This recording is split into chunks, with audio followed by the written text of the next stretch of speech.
YouTubers is just ready for its crispy. Today's reaction video is going to be on Monica, Google's newest creation, the science of Doki Doki Literature Club.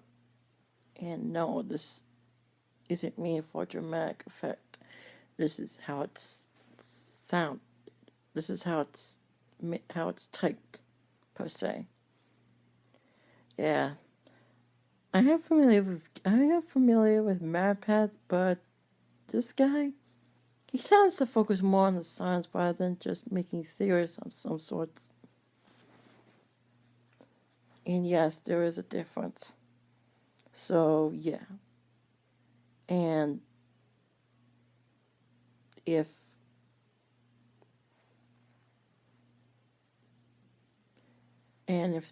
there's one thing I know, is that the game theorists tend to be an interesting thing. Okay, anyways, starting in 3, 2, 1, start. Oh.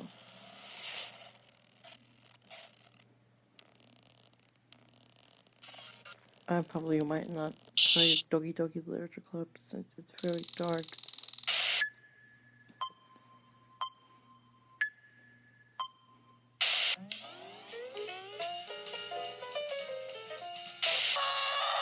Your team Salvato. Hi, it's me, Austin. And you know what? You didn't do anything wrong at all. Kudos! I'm sure part of my inability to rant about your bad science is that visual narratives involving adorable anime girls don't typically rely on that many physics. But I think what's most interesting and perhaps even a little bit terrifying is that Doki Doki Literature Club, more than you know, has predicted the future. Whether it's on purpose or by mistake, this game about anime girls writing poetry paints a chilling portend of the world of video games. And hell, the entire freaking world. And there is nothing that any of us can do to stop it. And in order to understand what that is, we have to start at the beginning of everything. The birth of information. This may seem like a weird place to start, but if it weren't for information, we wouldn't exist. Atoms can form bonds with one another to make up complex molecules, from carbon dioxide to water to something like, well, say these hydrogen, oxygen, nitrogen, carbon, and phosphorus atoms, which when thrown together in the right way form DNA, which is capable of holding a vast array of information, from how to form something as simple as the bacteria Mycoplasma genitalium, or how to build something as complex and capable as a human being. The story of our universe can be told through increasingly complex layers of extraction of information, from quarks to atoms, from atoms to molecules, from molecules to DNA, from DNA to life, and perhaps one of the most important evolutions in all the history of everything, from DNA to neurons, which are capable of storing information in the form of patterns and instructions and transmitting them in real time, whereas DNA requires a new generation to really change it all. Neurons can change on the fly, and when you arrange them all together into one big clump, you get a brain.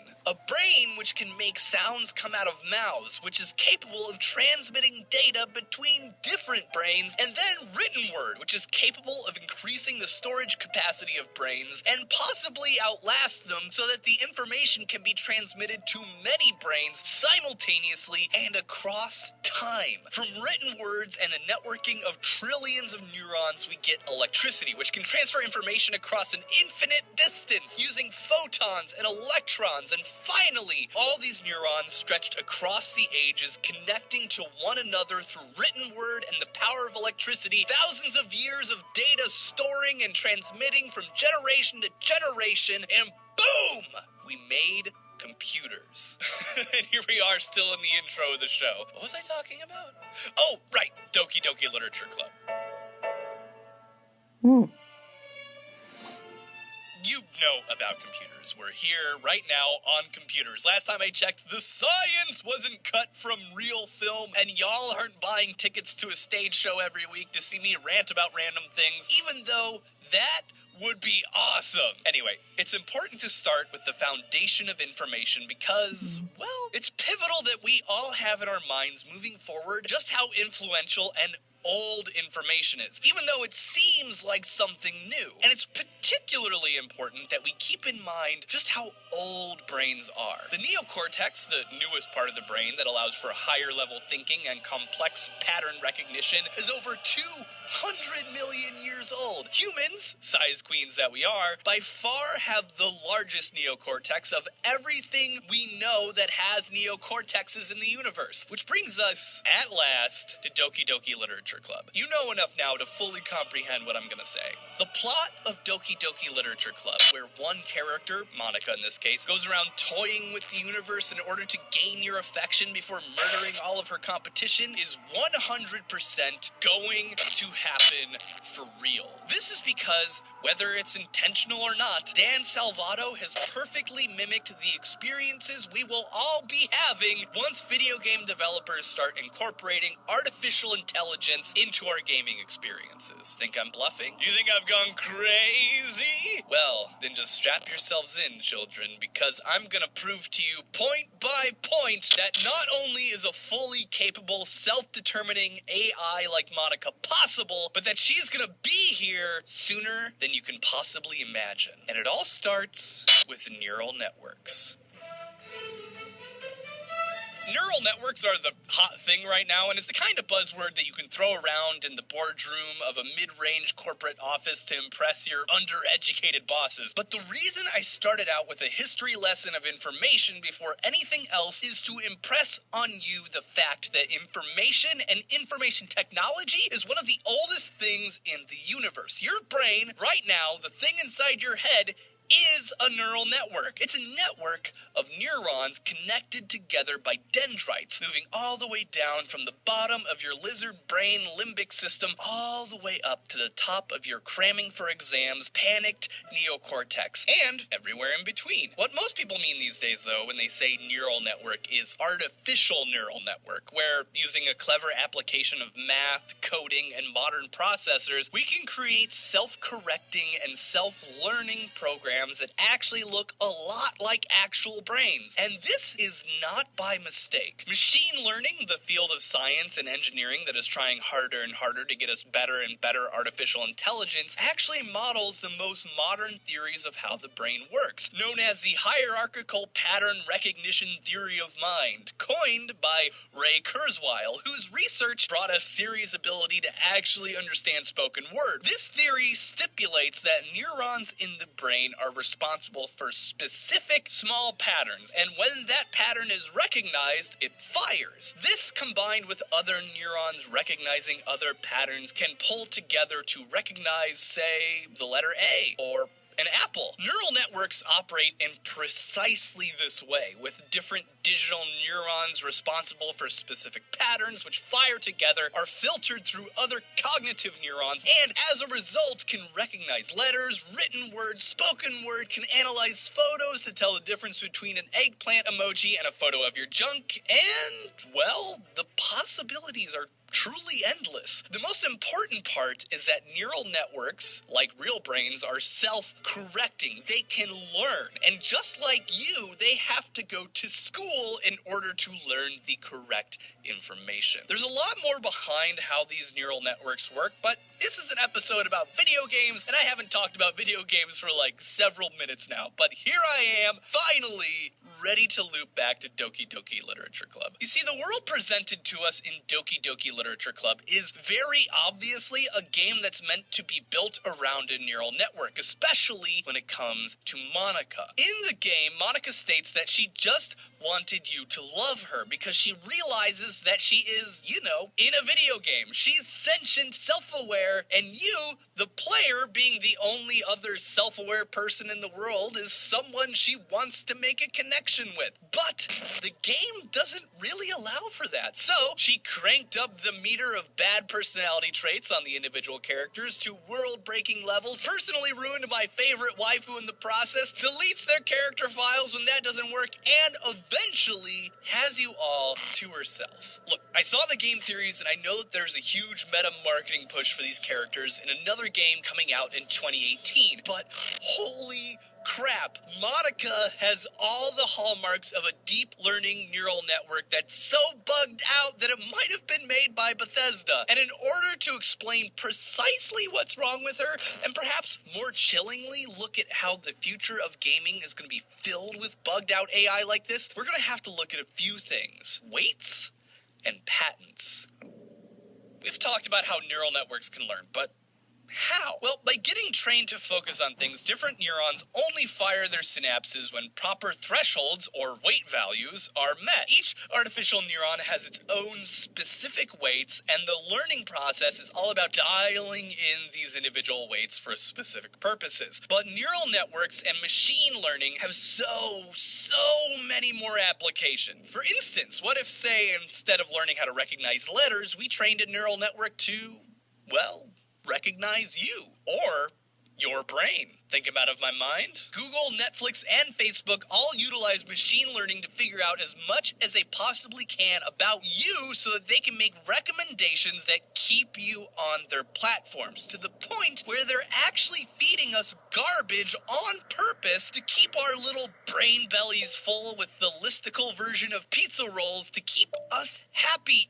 And it doesn't stop there. Every day, video game developers are getting bigger processors and more server space and bigger budgets. They're using that power to figure out how to get us to buy microtransactions, and eventually, perhaps someday soon, they'll be using machine learning to build our worlds for us. I'm not even kidding. Some companies have already patented the idea of using machine learning to create, quote, adaptive narrative presentation systems. What does this mean? Eventually, someday, video games are gonna know whether or not you're enjoying them. They'll know it because they're neurons. Neurons that we gave them will tell them. And after that, when we give them enough neurons and enough time and enough weights, and they're able to monitor enough things like our mouse movement, our hesitation time, our play time, and our movement throughout the day based on our mobile devices, they are going to care about us. And that is when Doki Doki Literature Club becomes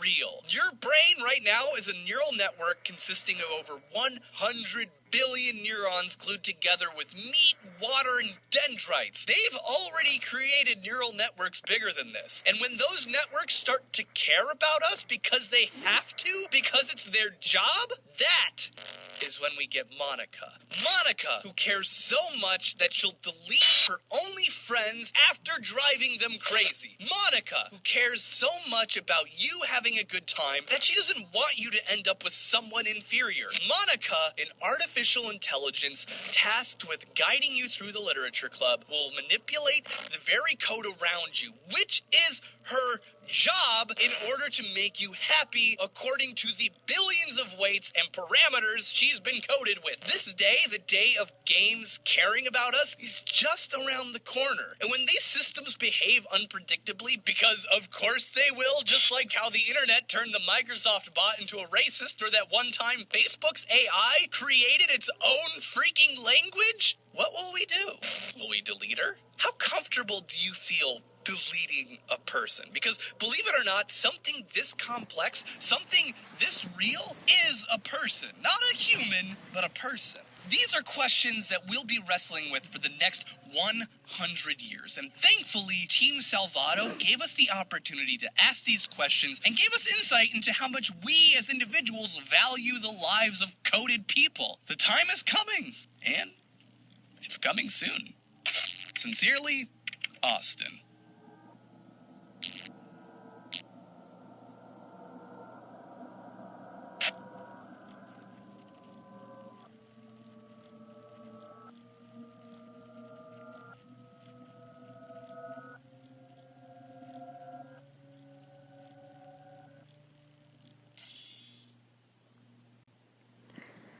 Okay.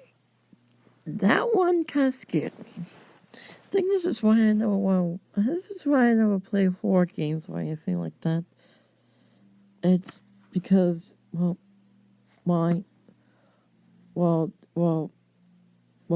if because if it works, then I think I might.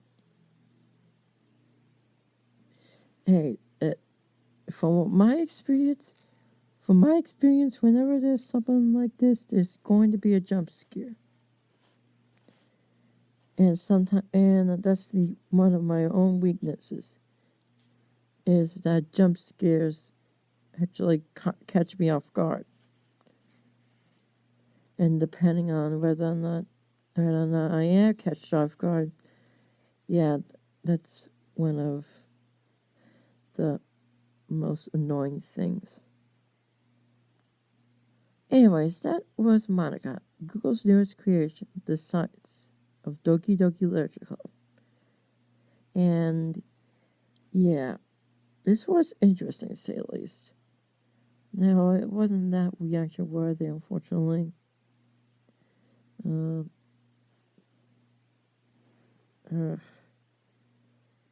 Wish there was something reaction worthy, but then again, I missed another reaction video, so yeah. Hope you enjoyed it. Now, if that out of the way, this is Joshua8428, signing off. For more of my work, click any of the channel or media links in the description below. Like, comment, share, and subscribe if you want to support this channel. Got anything for me to react to that's less than 10 or 5 minutes? Leave a comment down below.